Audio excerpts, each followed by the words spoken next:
이제 주제가 굉장히 좀 무거울 것 같아요. 예. 백제, 일본 열도에 있는 백제를 알아본다는 이런 내용인데요. 90분 동안 좀 제가 소개해 드리려고 하는 내용은 백제에 대한 그 연구 내용 이런 성격은 아니고요. 기본적으로 일본에 대한 간략한 좀 이해가 좀 필요하지 않을까 이 부분 하고요.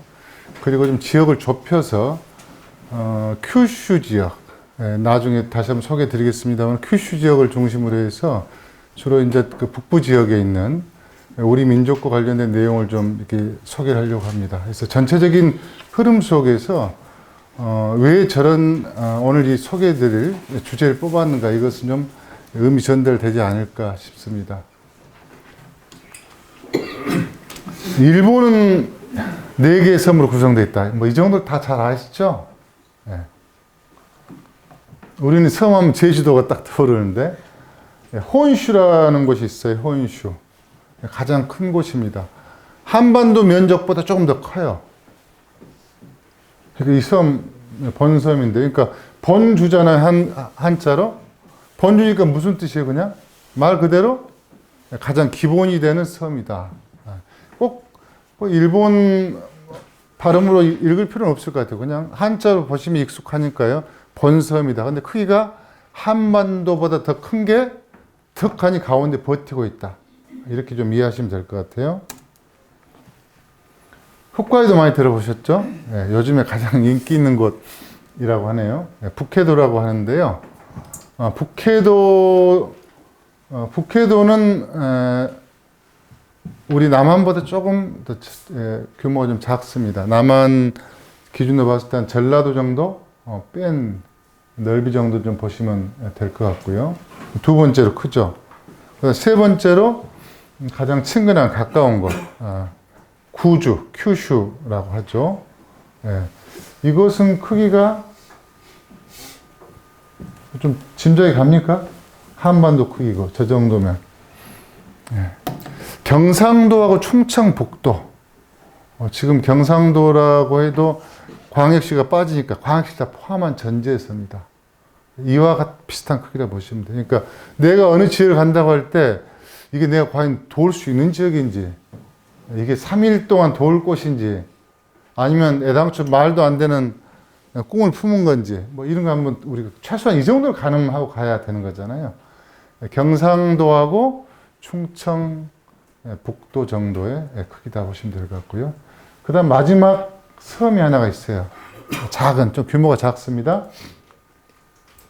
예, 젊은 분들이 많이 갑니다. 뭐 여러 가지 감성적인 그 소재들이 많이 있고요. 여기는 더 높은 혼슈에 이제 높은 지역이 있긴 하지만 전체적으로 산악 지역이에요. 산악 지역이어서 이렇게 동서로 산맥이 형성되어 있습니다. 그러다 보니까 조그마한 섬인데도 불구하고 왕래하는 게 쉽지 않아요. 옛날에는 시코쿠 4개 국가로 이루어졌던 것입니다. 근데 정확히는 나중에 다시 한번 말씀드리겠습니다만은 이 혼슈 일부를 포함해서 4개의 국가였어요. 그래서 사국이라고 합니다. 사국. 유래가 그렇게 되는 거예요. 그럼 또 역으로 생각해 볼 때 큐슈 구주는 뭐였을까요? 역시 9개의 나라다 이렇게 생각하시면 되거든요. 근데 어떤 때 주를 쓰고 어떤 때 국으로 쓰는가? 이것은 시대적인 상황에 따라서 용어가 혼재되어 있다 보니까 이제 그런 현상이 나타나기도 하고요. 그 다음에 일본말은 백제말과 신라말과 과연말 등등이 다 섞여 있습니다. 뭐 당연히 그러지 않겠어요? 그런데 일본말의 이른바 적자는 백제말이에요. 백제말. 그 다음에 우리 한반도는 어떻게 되나요? 어느 말이 중심이에요? 일본은 백제말이 중심이었다 그러면 당연히 신라말이겠죠. 신라말이 통일했으니까요. 고려로 내려오고 조선로 내려오고. 그러니까 이게 같은 언어적인 과거엔 대화가 됐던 내용들이 서서히 시간이 지나면서 독자적으로 분리돼가는 과정이 여기 보시면 될 것 같아요. 그러다 보니까 어떤 지역에서는 군이 발음이 약간씩 차이가 있을 수 있습니다. 나라국 할 때 군이 이른바 백제계 쪽에서는 이렇게 용어를 많이 쓰고요. 그 다음에 가야 신라계 계통에서는 나라라는 용어를 많이 씁니다. 그러니까 오사카 오른쪽에 가면 뭐가 있어요? 나라 있죠. 나라현. 예. 그 사람들이 처음 들어가는 거예요. 나라라는 용어 그렇게 쓰는 겁니다. 그 다음에 서쪽에서는 군이라는 용어를 많이 쓰는 거예요. 그러니까 이 지역적인 특징에 따라서도 한반도 언어가 어떻게 매칭이 되어 있는가를 우리가 알아보셔야. 아까 말씀드렸잖아요. 여기는 자기들끼리도 산 넘어가는 게 쉽지가 않아요. 전체가 거의 산악지역이다 보시면 됩니다. 그러다 보니까 굉장히 일본에서도 최고의 계곡들이 있어요. 일본은 대체적으로 산은 높지만 물길이 짧아요. 그러니까 우리 같이 멋진 강들이 없습니다. 뭐 한강, 낙동강 이런 식의 강은 없어요. 대체 좁고 짧고 이렇습니다. 또 지형적인 특징 외에 이제 물을 흡수해버리는 이런 또 이제 여러 가지 특징도 있긴 하겠죠. 그러니까 일본은 이렇게 4개의 섬으로 구성되어 있다. 이걸 또 먼저 처음에 머릿속에 딱 넣으셔야 됩니다. 그런데 이렇게 끝내면 이제 서운해하죠. 일본 사람들은. 하나가 빠졌다고. 어디가 빠졌을까요? 예, 오키나와. 오키나와는 중간에 이렇게 먹어버린 거, 침략한 거죠. 예, 그러니까 오키나와 사람들 또 싫어할 겁니다. 자기는 끊임없이 또 분리독립하려고 하는 거니까. 기본적으로 일본사는 이 4개의 섬이다. 이렇게 보시면 될 것 같고요. 나중에 다시 한번 말씀드리겠습니다만, 홋카이도는 사실은 일본 역사에서는 원래 등장하지 않는 곳이다. 이렇게 보시면 돼요. 그러니까 더 좁혀서 보면 3개의 섬만 기억하시면 됩니다. 일본 역사를 기억하실 때. 또 3개의 섬에서 또 일부예요. 예. 그러니까 일본은 기본적으로 이런 특징이 있다. 이렇게 좀 보시면 될 것 같고요. 근데 지정학적으로 꼭 기억하셔야 될 게 있어요. 중요한 해협이 2개, 많이 잡으면 3개가 있는데요. 예. 지금 위치가 어딘가요? 저기 관문 해협이라고 하는데요.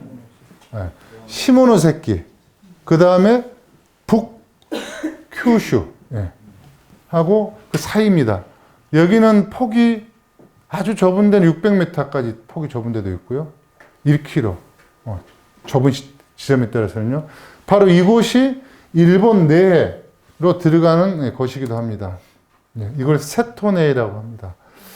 그러니까 우리가 유럽과 비교해보면 지중해 같은 곳이라 보시면 될 것 같아요. 그렇게 깊지도 않아요. 평균 수심이 한 38m 정도 되니까. 근데 길이가 상당해요. 450km니까. 굉장히 여기는, 그래서 또 관광 자원도 좀 풍부하기도 하고요. 그러니까 세토네는 일본의 내해다. 이곳을 통해서 많은 해외 무역선들도 통과하는 곳이다. 이렇게 보시면 될 것 같고요. 어느 지역이라고 언급하는 것보다는 때문에 이런 요충지에는 반드시 이제 일본은 뭐예요? 현대사에서 볼 때는 미국의 앞에 나와 있는 이른바 우리 한국으로 치면 GP 같은 역할이죠. GOP. 예. 이런 곳에 미군의 그러니까 주요 전략 자산들이 배치되어 있다. 이렇게 보시면 될 것 같아요. 그러니까 우리가 지금 역사를 공부한 이유는 과거 거 그냥 알아보자 이런 건 아니잖아요. 예. 현대 이게 어떤 의미를 갖고 있는가를 같이 기억해보자는 취지에서 말씀드렸고요. 그 다음에 북해도하고 이 사이에 또 하나 해협이 있어요. 스카루 해협이라고요. 참치 좋아하시는 분들은 전 세계에서 참치하면 최고의 참치는 바로 여기서 잡히죠. 한 마리에 몇십억까지 나온다고 하는, 바로 그 지역입니다. 스카루 해협인데요. 여기는 폭이 넓어 한 20km 정도 폭이 됩니다. 그러니까 중간에 해협이 크게 2개가 있고, 그렇게 섬이 형성이 되어 있다. 그런데 일본 역사에서는 제일 위에 있는 것은 딱 떼놔도 된다. 이렇게 기억하시면 될 것 같아요. 자, 그 다음에 이제 고대 지역 구분입니다. 고대 지역 구분을 먼저 말씀드린 이유는, 현대 지역 구분을 이해하기 위해서라도 먼저 봐야 되고요. 그 다음 일본 책을 보다 보면, 물론 당연히 번역서입니다. 보다 보면 문학책이라든가 또는 이를테면 어떤 종교, 불교, 이런 책들을 보다 보면 용어가 잘 익숙치가 않아요. 왜? 바로 이 지명들에서 혼란이 오기 때문입니다. 그래서 기본적으로 좀 이렇게 좀 이해할 필요가 있을 것 같아요. 제일 왼쪽에 서해도라고 있죠? 이게 지금 어디 지역인가요? 예, 큐슈 지역입니다. 서해도. 예. 그 다음 위로 가볼까요? 이렇게 경계가 있죠? 예. 이것은 산맥이라고 하지 않습니다. 산지라고 합니다. 산맥은 일본에서 굉장히 높은 거. 우리는 다 산맥이라고 하는데, 산맥 높은 곳들이 굉장히. 여기는 산지라고 하는 곳, 이렇게 높이. 뭐 여기도 그래도 낮지 않습니다. 1200 고지선이 쭉 이어가기 때문에요. 이 위쪽을 산, 음도. 아래쪽을 양도. 왜 그런지는 아시겠죠? 전형적인 동방 방위 개념입니다. 북쪽 남쪽 양. 그러니까 이거 암기하실 필요가 없어요. 산 북쪽으로 뭐, 산 남쪽으로 뭐 이렇게 기억하시면 돼요. 자, 하나 기억하셨습니다. 오타가 났네요. 여기는 기내입니다. 기내. 여기. 기 익숙치 않아요? 기자가? 경기도. 예, 경기도. 그러니까 중국사를 보든 똑같습니다. 다 기자가 들어가면 경기기. 무슨 이야기냐면 경기라고 하는 것은 황제가 사는 곳. 통상적으로 그 용어가 원래 쓰일 때는요. 천자가 사는 곳을 둘러싸고 있는 보통 한 400리 정도. 역사적으로 좀 차이는 있습니다만은 이 지역을 경기라고 그래요. 그러니까 기지역이다 그러면 뭔가 대장이 사는 곳 이렇게 좀 이해하시면 될 것 같아요. 예. 그 다음에 여기는 지금 뭐 복사하면서 오타가 나는데요. 한번 추정해보죠. 남쪽에 있는 곳이니까 남해도.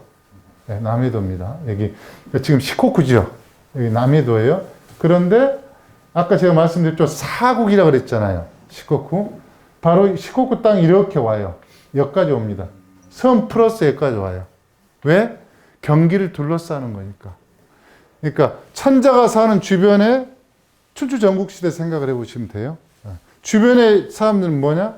다 땅 나눠주고 왕이 되는 거죠.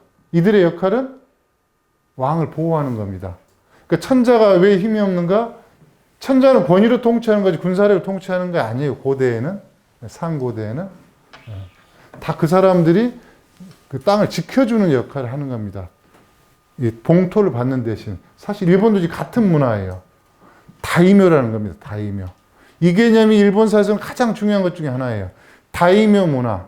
그러니까 윗사람으로부터 밑에 땅을 받고 이 땅을 받은 사람들이 봉지, 장원을 갖고 역할을 해주는 게 바로 다이묘. 춘추 전국시대로 치면 다 왕들입니다. 여러 국가들이 있었잖아요. 그 개념을 이해하시면 됩니다. 그 다음에 북쪽에 있는 북육토. 북육토. 이건 해자를 안 썼어요. 그 다음에 동해도 동북도입니다.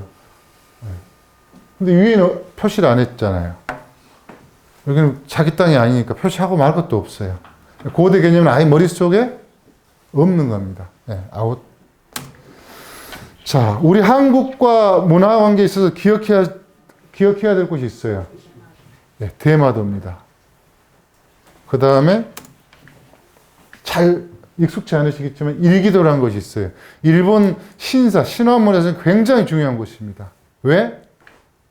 초기 신화문화가 여기에 담겨 있어요. 이유는 한반도에서부터 내려왔기 때문에 그 중간중간 포인트마다 신화가 더 원형적인 게 자꾸 있어요. 일반인들이 잘 못 갑니다. 아무 때나 함부로 갈 수 없어요. 그러니까 이런 것들이 일본인들은 비교적 일반인들이 접근하는 걸 조금 불편해하는 정부 차원에서는 지금 이런 게 있어요. 대마도하고 일기도입니다.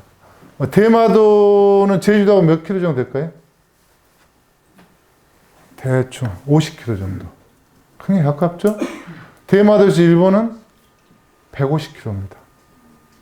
그러니까 대마도가 어느 땅이냐 이건 사실 별 논란의 여지가 없는. 다만 이게 패권 의식을 갖고 접근하면 위험하겠죠. 근데 과거에는 일본 쪽에 많이 어쨌든 문화적인 동질감을 갖고 있었던 것 같아요. 이유는 섬에 대해서는 배척하는 게 있어요. 조선 문화 같은 경우는 이제 그런 문화적인 이유, 세계관의 이유가 클 것 같아요. 일본에 중국이 있을까요? 일본 뭐 다녀오신 분들 다 아시겠지만 일본에도 중국이 있습니다. 여긴 현대, 중군대라고 할까요? 예. 중군대, 현대. 큐슈. 이제 이거 익숙한 거죠. 시코쿠. 예. 중부입니다. 여기는 중부. 주부라고 합니다. 그 다음에 간사이. 서쪽, 동쪽. 관서, 관동. 예. 여기 중국이 등장해요. 근데 좀 이상하죠? 중부도 있고 중국도 있고. 이때 중국은요, 고대 개념, 경기 기준으로 해서요, 멀지도 않고 가깝지 않은 가운데 중이에요. 예. 그래서 이상한 사실 용어가 만들어진 거예요. 이건 한자 문화권에서는 자연스럽지 않은 문화입니다. 그러다 보니까 중국? 이게 뭐지 도대체? 의미를 잘 우리가 이해를 못하면 자꾸 헷갈리니까 의미를 금방 이해하면 혼선이 있을 수가 없죠. 멀지도 가깝지도 않은 땅. 큐슈에 비해서 어때요? 멀지 않잖아요. 그렇다고 경기에서 저기 가려고 하니 꼭 가까운 것도 아니고. 이런 의미로 지역명이 정해진 겁니다. 그 다음에 동북은 그대로 동북이네요.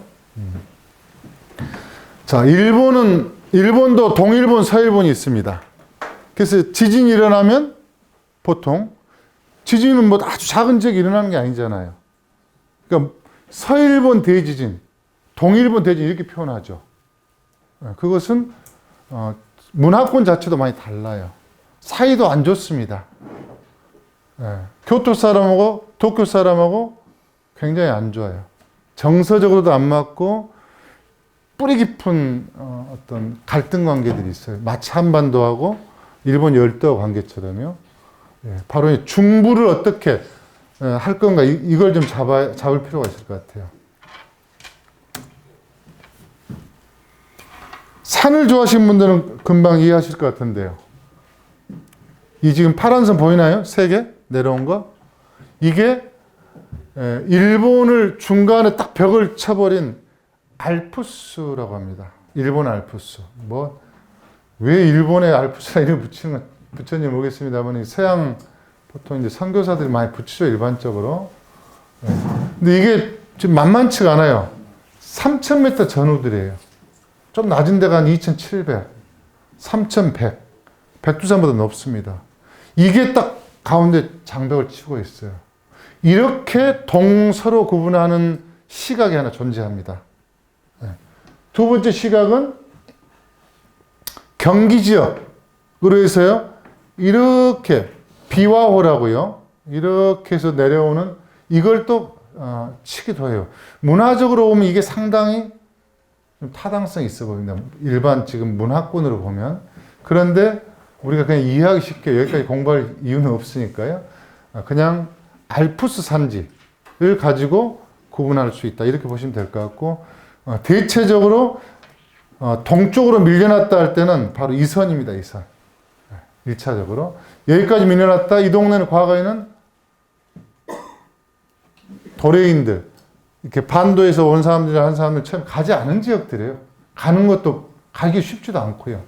그래서 일본은 동일본과 서일본으로 구분되어 있다.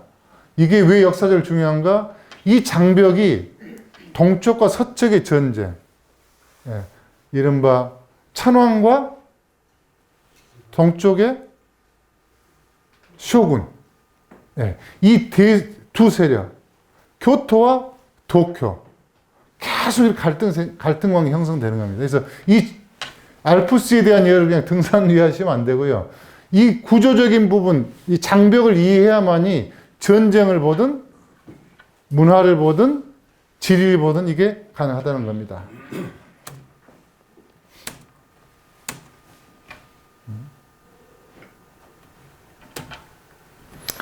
자, 이제 지형에 대한 우리가 지역에 대한 걸 기본적으로 봤고, 이번에는 좀 본내용을 좀 들어가 보도록 하겠습니다. 일본의 DNA 형성한 본장면 이렇게 해서 좀 볼까 하는데요. 젊은 분들은 뭐 이런 자료를 많이 보셨을 것 같아요. 최초의 한반도인들은 일본에 갈 때 무슨 배를 타고 갔을까? 아니면 걸어갔을까? 걸어갔다는 부분에 그 자료 한번 보신 분들 계신가요? 손 한번 들어보시죠. 뭐 그렇다고 예수님 뭐 걸어가듯이 이 개념은 아닙니다. 예. 뭐 아마 보셨을 거예요. 다큐에도 간혹 나오는데요. 1만 년 전, 뭐 지구는 늘 얼었다 풀렸다 그러잖아요. 그러니까 해빙기, 간빙기 왔다 갔다 하잖아요. 늘 빙하기로 갔다가 빙하기에 있다가 빙하기 뭐예요? 어니까 땅이 쭉 내려가겠죠. 근데 1만 년 전후 정확히 특정할 수는 없습니다. 그건 무슨 뭐 탄소 측정했는데 이런 거 정확하지 않습니다. 그러니까 뭐 짧게 잡으면 8,000년, 길게 잡으면 12,000년 뭐 이렇게 될 수 있겠죠. 어쨌든 1만 년 전으로 해서 날씨가 따뜻해지면서 수면이 올라가요. 반대로 그 이야기는 뭘까요? 그전에는 왕래가 됐다는 거예요. 어디까지 왕래?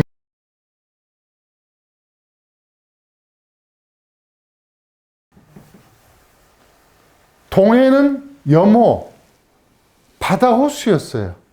그러니까 동해를 빼고 이렇게는 사람들이 다녔어요. 이렇게. 그냥 자유롭게 옆집 가듯이 가는 거예요. 당연히 이 지역은 저지대니까 걷기도 좋았겠죠.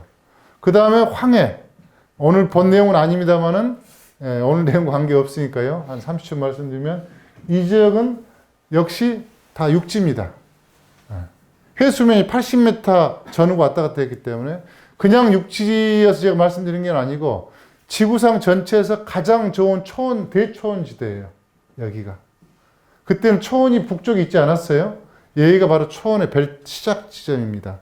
그리고 세계 3대 세 번째 강인 장강, 양자강, 또 그 다음에 황하, 또 여러 강줄기들이 있죠. 뭐였다는 건 무슨 얘기일까요? 대강이 흘렀다는 거 아닙니까? 그러니까 인간이 가장 살기 좋았을 것으로 추정되는 곳입니다.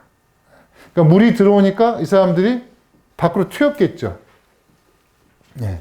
그러니까 고대 문명이 우리가 이해할 때는 주변 지역에 대한 문명사적인 빠른 시기 같은 건 좀 이렇게 이해할 필요가 있어요.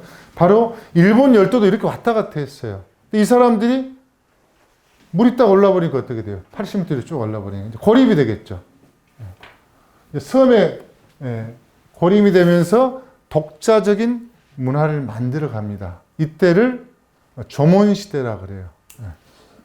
근데 그 명칭 짓는 분들이 늘 좀 문제다 싶기도 한데요. 새끼줄 모양을 찍어서 만든 토기예요, 토기. 새끼줄, 그러니까 높은 승자, 새끼줄 모양의 문양을 찍힌 도자기. 용어는 별로 중요하지 않습니다. 어쨌든 독자적인 문화를 형성했고, 대략 이 시기를 기원전 한 300년 정도까지 잡아요. 그런데 이때까지만 해도 아직은 뭐 본격적인 그 농경 기술이 발달할 시기는 아닙니다. 그러니까 대체적으로 수렵 채집 많이 하고 농사는 밭농사, 밭벼 이렇게 좀 이런 걸 좀 파종을 했던 시기도 좀 보시면 될 것 같고요. 이때는 한반도에서 온 사람 다 여러 동네에서 왔겠죠. 근데 원래 이때 좀 중심 뿌리인 사람들은 북방에서 내려온 사람들이 좀 중심이었어요. 이렇게. 고아시안이라 그래서 얼굴이 조금 얼굴에 털이 많고 약간 네모 형태들. 지금은 북해도 위쪽으로 주로 많이 사는 사람들입니다. 이제 이 사람들이 좀 중심이 돼서 살았던 시기다 이렇게 좀 보시면 될 것 같고요. 자, 이제 우리가 보는 역사 시대로 들어오기 시작합니다. 역사 시대. 이때 야요이 시대다 이렇게 이야기하는데 왜 야요이냐 그러면 고대 그 지명과 주로 거의 관련이 있어요. 의미가 거의 없습니다. 어디에서 뭐 발견됐어? 그럼 그 이름 따는 거예요. 그래서 지명을 몰라서 고민할 필요는 전혀 없습니다. 야요이 뭐 특별한 것도 아닙니다. 이제 동경 쪽에서 발견된 거예요. 거기서 어떤 도자기가 나왔어요. 그릇이 그 전에 보지 못했던 거. 처음 발견됐을 따름이지 이 동네에서 나왔다면 큐슈에는 훨씬 더 많이 나왔겠죠. 그래서 그 자체는 의미는 없습니다만 대략 시기를 아까 기원전 한 300년 이 즈음부터 기원 후 뭐 200년, 300년 이렇게 쭉 좀 넓게 잡습니다. 이 시기는 그런데 엄청난 역사적인 변동이 일어나는 시기예요. 고립돼 있었잖아요, 그동안. 10,000년 전부터 고립돼 있다가 이때가 되면 이제 배를 타고 진출하는 사람들이 등장하기 시작합니다. 그런데 시기적으로 이때가 이제 어떤 시기인가 하면요. 벼농사가 막 발달하기 시작해요. 누구에 의해서? 한반도인들에 의해서. 그러니까 밥벼가 아닌 우리가 지금 하는 벼농사 있죠? 수도 경작이라고 합니다. 물된 벼. 근데 이런 벼농사 하려면 대규모 관계시설 같은 게 필요하겠죠. 결국 그 이야기는 강력한 뭔가 힘이 있는 사람들이 나왔다는 겁니다. 그 다음에 공동체가 마을이 커지고요. 네. 그러니까 이때가 되면 벌써 이제 불악단위가 커지고 성체도 쌓고 이제 땅 뺏기 하고요. 네. 그리고 뭔가 왕 비슷한 게 나와요. 네. 이게 제사장이기도 하고 왕과 같은 존재. 네. 재정일치 시대입니다. 우리가 이제 단군 시대를 볼 때 그렇게 이야기하는 경우도 있죠. 재정일치 시대. 이때가 이제 야요이 시대인데 또 하나의 큰 변화가 있습니다. 아주 좀 열악한 수준이긴 하지만 금속기 문화가 나와요.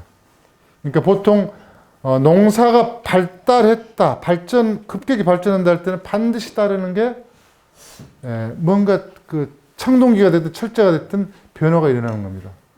보통 이 시기에 사상이 굉장히 많이 발달하잖아요. 공자님, 부처님 다 이런 비슷한 시기입니다. 그러니까 상업도 막 발전하기 시작한 시기고요. 바로 이때 중심 지역은 어디일까요? 일본의 선 중에서는 한반도에서 가까운 곳. 바로 배 타고 건너면 200km 가서 섬 50km 가다 하나 만나고 또 일기도 만나고 또 섬 만나고 이렇게 해서 갈 수 있는 동네. 이게 바로 큐슈입니다. 그러니까 큐슈는 혼슈, 본섬에 비해서 100년이 앞서 있다 보시면 돼요. 기본적으로. 그러니까 기본적으로 100년이 앞서 있기 때문에 여기가 늘 문명적으로는 중심축입니다. 나중에 결국 이게 일본 역사를 확 전환시킨 이제 과정으로 가게 되는 거죠. 이 유적지가 남아있는 것이 바로 지금의 후쿠오카 바로 밑에 있는 이시타케라는 곳이 바로 수도 경작을 했던, 그러니까 벼농사를 지었던 지역이에요. 그 다음에 요시노가리. 여기는 굉장히 중요한 유적지인데요. 야요이 시대 전체의 내용이 압축되어 있는, 모든 걸 담고 있는 그런 동네입니다. 그러니까 처음에 무덤을 어떻게 만들었고, 백제인들, 남쪽에 사는 사람들이 온갖 묘를 어떻게 갖고 왔고, 그 다음에 묘가 어떻게 발전하고, 나중에 점점 거대하게 어떻게 가고, 이게 다 남아있는 유적들이에요. 나중에 다시 한번 잠깐 좀 언급을 드리겠습니다. 이른바 계급사회가 형성이 됐다. 좀 이렇게 보시면 될 것 같아요. 조금 전에 이제 말씀드렸던 내용을 다시 정리 좀 해본 겁니다. 예. 신라계는 자기 동네 가까운 데로 하겠죠. 그러니까 배를 우리가 그 지도를 놓지 않으면요, 상식적인 판단하지 못해요. 저 영일만 쪽에 배 타고 가면 또 영일만 비슷한 데 떨어져요, 여기에. 이즈모라는 곳으로. 볼록 튀어나온 곳 있죠? 바로 이 지역으로 갑니다. 배 타면 보통 이렇게 가요. 가야기는 어떻게 했어요? 배 타면 자연스럽게 김해 쪽에 출발하면 바로 대마도 루트 아닙니까? 백제계는 좀 다르겠죠. 백제계는 좀 더 크게 포물선을 그으면서 옵니다. 또 가능합니다. 왜? 백제는 세계적인 해양 세력이기 때문에요. 백제는 굉장히 원거리까지 진출했던 나라입니다. 그러니까 담로, 뭐 들어보셨을 거예요. 담로를 건설해서 해외까지, 식민지라는 표현은 조금 위험하고요. 분국과 같은 곳, 이런 곳들을 백제는 22담로라 해서 분국 같은 걸 개척을 했죠. 바로 일본사를 이해할 때 그 측면에서 우리가 좀 봐야 됩니다. 백제계는 바로 이쪽 큐슈 서쪽 이 지역. 이 지역을 백제계가 차지하고 있었어요. 백제계는. 그 다음에 가야계 지도란 화살표를 보세요. 가야계는 이건 제 개인적인 추정도 있습니다. 후쿠오카 지역으로 해서 큐슈 동부 지역, 산악 지역 벨트를 타고 내려왔을 거다. 왜냐하면 유적을 보면 좀 그래요. 신사의 특징. 신사마다 다 특징이 있거든요. 근데 이 구시우로란 신사에 가면 가장 원형적인 천송강림의 내용이 들어가 있어요. 지역 구지봉 신앙, 우리 서로하고 똑같은 내용들이 있다 보시면 됩니다. 용어도 같고요. 그래서 이렇게 좀 전파되지 않았을까? 그 다음에 신라계는 이주모로 와가지고요. 이주모로 들어와가지고, 처음에 당연히 정복을 했겠죠. 근데 여기 뭐 땅이랄 게 뭐 있습니까? 지형 지도로 보면 땅이란 게 안 보이죠. 일본의 좋은 땅들 보면 하얗게 되는 곳이더래요. 어디가 넓어요? 여기 넓죠. 그 다음에 여기 넓고, 지금의 일본 수도. 물론, 똑같이 비교할 수는 없습니다. 여기는 기본적으로 좋은 곳이고요. 여기는 상당히 간척을 한 곳들입니다. 그러니까 인간의 노력이 굉장히 많이 투여된 곳이에요. 여기는 기본적으로 좋은 곳이고. 그러니까 신라계는 이렇게 들어와요. 들어와서 산을 넘습니다. 비교적 넘을 법한 산이에요. 넘어와서 나라 지역으로 들어옵니다. 그래서 나라를 건설합니다. 그래서 나라 지역이 된 겁니다. 지금 나라시고 나라현이고요. 네. 바로 오사카 평야에서 나트막한 산을 넘어가면 나라평원. 우리 고대 불교사에서도 가장 중요한 이 나라평원이 등장하는 곳이죠. 바로 신라계가 처음에 들어갑니다. 근데 제가 100년의 문화 차이 있다 말씀드렸죠. 예. 들어갔는데 이 사람들은 청동기예요. 신라는. 청동기 문화. 예. 신라가 좀 떨어집니다. 오히려. 예. 고구려 백제 가야에 비해서요. 그런데 가야는 철기 문화예요. 가야가 아까 이쪽에 왔다 그랬죠. 근데 백제는 더 세요. 철기에 말을 타고 있어요. 근데 재수없게 가야계가 이쪽 같이 있네요. 그러니까 밀어버린 겁니다. 가야계를. 밀어버리니까 처음에 신라계가 이쪽에 나라를 만들었는데, 지금 화살표 한번 보세요. 가야계가 백제계한테 쫓겨나면서 큐슈에서 나라지역으로 들어가요. 근데 가보면 최고로 좋은 곳이죠. 일본에서는. 지금도. 들어가서 신라계를 점령을 해버립니다. 네. 이게 지금 이제 정리해 놓은 이 시기입니다. 3세기 초쯤에 신라가 먼저 나라의 또아리를 틀고, 그 다음에 조금 있다가 100년도 안 돼서 가야계가 들어가요. 싸움이 안 되죠. 청동기하고 무기 차이가 나면 싸움을 할 수가 없습니다. 그런데 그냥 이쪽에 살게 해도 좀 좋을 텐데 백제계가 다시 들어가요. 네. 백제계가 다시 들어가서 나라를 이제 완전히 장악합니다. 그러니까 이게 공간이 좀 달라요. 신라계는 나라 분지 안에서 특정 영역을 또아리를 들었다면, 가야계는 나라 분지 거의 전체를 다 틉니다. 그러니까 이게 뭐 그때 국가 개념을 지금으로 생각하시면 안 돼요. 이때는 호족 연합 체계 전 단계로 보시면 될 것 같아요. 그 다음에 백제계는 어떻게 하냐면, 이 전체 넓은 지역들, 여기 밝게 보이는 지역 있죠? 이 지역 전체에서 거의 놀아요. 그럼 이 시기가 어떤 시기냐면, 이걸 보통 아스카 시대 전 단계 이렇게 보시면 됩니다. 그러니까 본격적인 문명 시기로 어떤 문화가 꼽히기 전 단계, 이런 과정들이 있어서 우리가 뭐 이런저런 자료에 많이 나오는, 또 요즘 유홍준 선생님 뭐 여기 강의 많이 하실 때 아스카문 많이 이야기했잖아요. 바로 이 전 단계 과정들이 진행이 된 겁니다. 그러니까 다시 한번 말씀드리면, 신라, 가야, 백제가 어떻게 뿌리 내렸는가에 대한 걸 이제는 뭐 혼란스러울 거 없을 것 같아요. 네. 큰 줄기를 제가 말씀드렸으니까요. 그래서 본격적으로 아스카 문화로 들어가는 준비를 하게 됐다. 이렇게 좀 보시면 될 것 같고요. 네. 이 다음에 이제 그 내용을 가기 전에 좀 잠깐 좀 정리를 해봤습니다. 네. 이것은 조금 전에 말씀드렸던 그 사람들이 어떤 특징들을 가지고 있는가를 좀 표로 정리해 본 거예요. 신라계, 가야계. 그런데 백제계는 두 계열이 있습니다. 웅진 백제 계열이 있고요. 한성 백제 계열. 큰 집, 작은 집이 보시면 됩니다. 그러니까 계열만 다를 따라면 한 국가다 보시면 돼요. 백제는 출발부터 그랬잖아요. 비리 원조.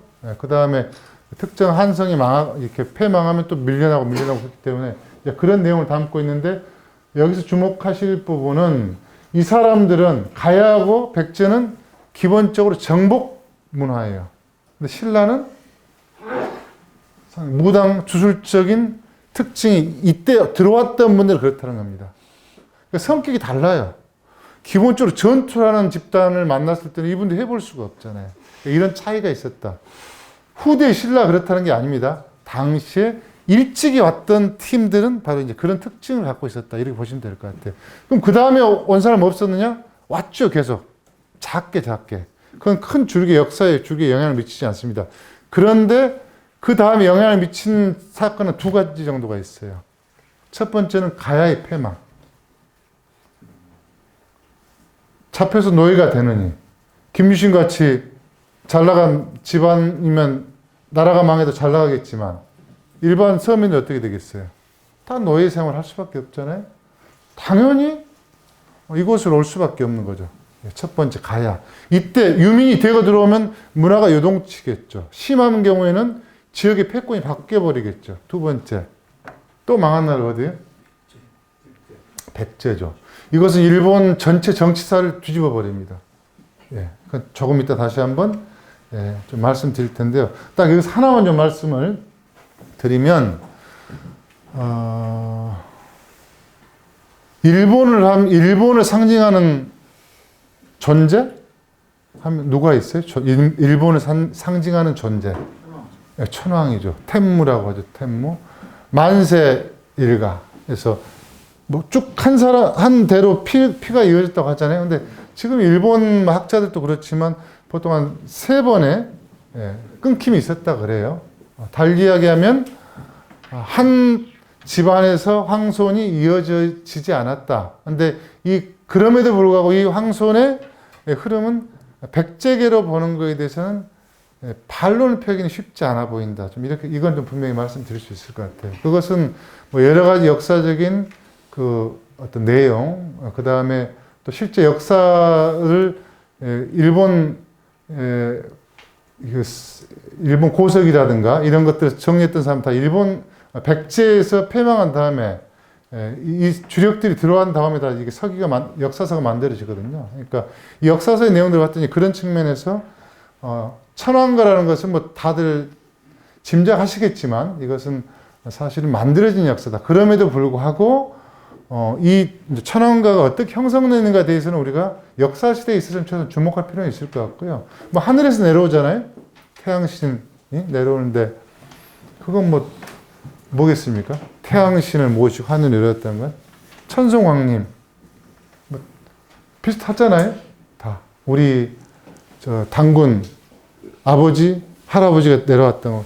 그러니까 그 이름만 다를 뿐이고 약간의 지역적인 부분만 믹스했을 따름이지 차이가 없다고 보셔도 틀림없을 것 같아요.